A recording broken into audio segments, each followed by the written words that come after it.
In this video, I'll show you how to fix TikTok live lagging. First, open the TikTok app and go to your profile. Tap the menu icon in the top right corner, then select Settings and Privacy. Scroll down to the Cache and Cellular section and tap Data Saver. Make sure Data Saver is turned off, as this feature reduces data usage by lowering video quality, which can affect your live viewing experience when using mobile data. If the issue continues, report the problem to TikTok. In the TikTok app, go back to Settings and Privacy, scroll down and tap Report a Problem. Select the relevant category or tap Submit a Problem, then describe that your TikTok live streams are lagging and send the report.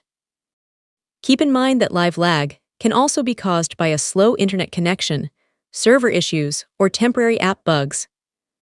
So make sure you're using a stable Wi-Fi or mobile data connection and that your TikTok app is up to date. And that's how to fix TikTok live lagging. If this video helped, don't forget to like and subscribe for more helpful tutorials.